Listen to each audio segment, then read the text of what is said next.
আপাতদৃষ্টিতে মনে হচ্ছে এটা শান্তিপূর্ণ হয়েছে। যারা ভোট দিতে চেয়েছে তারা ভোট দিতে পেরেছে, যদিও ওই যে নির্বাচনী ফলাফল নিয়ে প্রশ্ন উঠতেছে অনেকগুলো। এখন এখানে আমরা এখনো ডিটেইল জানি না, আপনাদের এগুলো উদ্ঘাটন করতে পারেন আপনারা, যে আদালত কি নির্দেশ দিয়েছে, কি নিষেধাজ্ঞা দিয়েছে, এবং নির্বাচন কমিশনের কোনো রকম ওই আদালত যদি দিয়ে থাকে, বৈধ করে থাকে, তাহলে নির্বাচন কমিশনের কোনো রকম ওই যে অন্য রকম সিদ্ধান্ত নেওয়ার কোনো সুযোগ থাকে না, আদালত যদি তাদেরকে বৈধ করে দিয়ে থাকে। এখন আদালত ওই যে কোরাম নন জুডিস এবং ম্যালিস ইন ল ওইসবে পড়ে কিনা, ওই যে মহিউদ্দিন খান আলমগীরের মামলা একটা বিখ্যাত মামলা, সেই বিখ্যাত মামলাতে এইসব প্রশ্নগুলো উঠেছিল। বিকাশ পেমেন্টে 10,000 টাকার বেশি অফার, শপিং চলছে তো।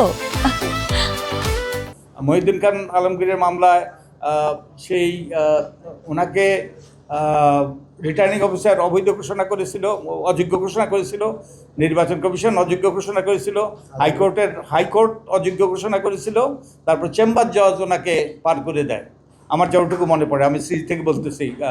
তো এই মামলাটা আপনারা দেখতে পারেন যে নির্বাচন কমিশন সঠিক সিদ্ধান্ত নিয়েছে কিনা। এবং শুধু তাই নয়, আমাদের এই অতীতের অভিজ্ঞতার আলোকে সংবিধানে আই থিঙ্ক 123টা কততে ঢুকানো হয়েছে যে যেই সকল বিষয় আদালতের সামনে আসবে তারা উপযুক্ত ওই যে নোটিশ তাদেরকে নির্বাচন কমিশনে দিতে হবে, ওগুলোর ব্যাপারে সিদ্ধান্ত নেওয়ার ব্যাপারে ওগুলো দিয়েছে কিনা। তো সেই সব বিষয়ে খতিয়ে দেখার আপনাদের জন্য সুযোগ সৃষ্টি হয়েছে। তো আমরা মনে করি যে নির্বাচন কমিশন তদন্ত করে এগুলো সুরাহা করা উচিত ছিল, যেসব বিষয়গুলো উত্থাপিত হয়েছে। সেই সিদ্ধান্ত আপনাদের অনুসন্ধানের রিপোর্টের মাধ্যমে বেরিয়ে আসবে। আমরা প্রাথমিকভাবে কিছু আমাদের পর্যালোচনা দিয়েছি, এবং আমাদের আরেকটা 25 তারিখে আমরা আরেকটা পর্যালোচনা দেব। আমরা আপাতদৃষ্টিতে মনে হচ্ছে এটা শান্তিপূর্ণ হয়েছে। যারা ভোট দিতে চেয়েছে তারা ভোট দিতে পেরেছে, যদিও ওই যে নির্বাচনী ফলাফল নিয়ে প্রশ্ন উঠতেছে অনেকগুলো, এবং এগুলো নির্বাচন কমিশনের কিন্তু খতিয়ে দেখা উচিত ছিল, যে তারা ফলাফল প্রকাশের আগেই তো যে প্রশ্ন উঠেছে যে গণনায় উভয় পক্ষ থেকে জাতীয়তাবাদী দল এবং জামাত ইসলামের যে দুটো জোট থেকেই কিন্তু কিছু কিছু প্রার্থী প্রশ্ন তুলেছিল।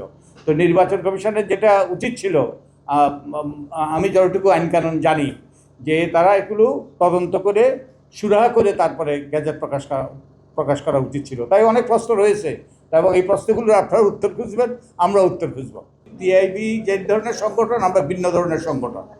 টিআইবি ওই যে কতগুলো কেন্দ্রে কতগুলো নির্বাচনী এলাকায় তারা অবজার্ভ করেছে, এবং তারা এটা তাদের গবেষণার অংশ। আমাদের সেটা গবেষণার অংশ ছিল না, তাই আমরা কোনো বক্তব্য দিতে পারছি না।